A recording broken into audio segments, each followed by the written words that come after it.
development there last night where the players said that they voted in favour, really, of a strike and over the unpaid nature of their existence at the club over the last couple of weeks. The 25th of May, you were saying earlier on in the show, was the last time these players have been paid.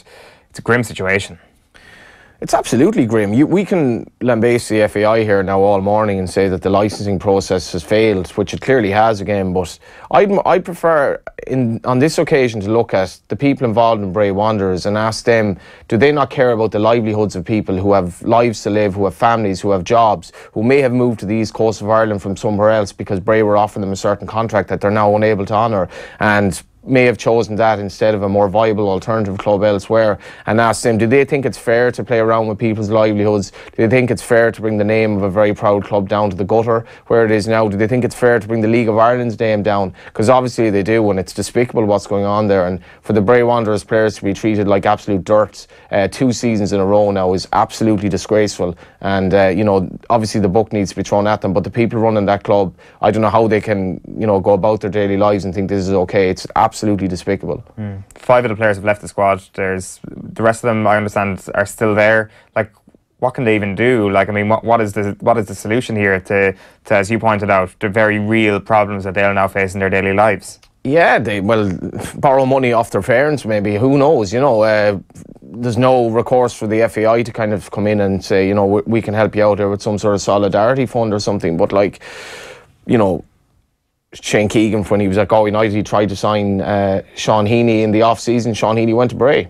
And why wouldn't he go to Bray? He's from Dublin and it's Premier Division football, but he could have gone for Galway United and we could have had a much better season. But now he's at a club where he's not getting paid.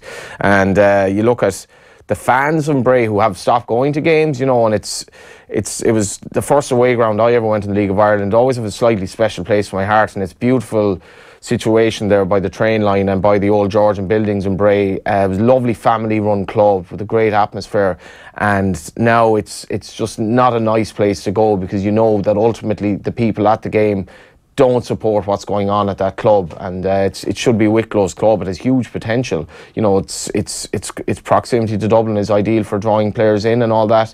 Great playing surface up until recently out there, and now they're just. But it's just so hard as well, you know, and that as somebody who really believes so highly in the League of Ireland and where it can go. A 10-team league was brought in to get rid of the rubbish that's gone on at Bray, and to a lesser extent Limerick, and we're right back at square one, and we're on the back page of one of the papers today is on about Bray, not Dundalk. Is it as grim as it's ever been?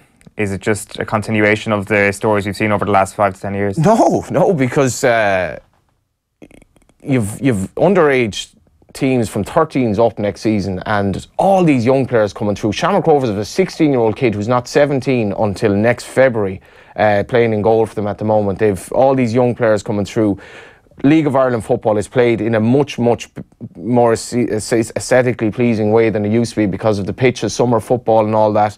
The quality is good. Dundalk, what they did in Europe 2 years ago, was astonishing. Cork City are nearly getting a draw against Legia Warsaw. There's a lot to be positive on. Legia Warsaw were not so long ago drawing 3-3 against Real Madrid in the Champions League. Well, what I mean really is in terms of the organisational structure. I don't doubt that the football is it's just coming off a high point over the last couple of years. Let's call a spade there. I mean, look at the players that have gone to England. It's clearly doing well in terms of player production. I mean, in terms of administration, is it as grim as it's ever been?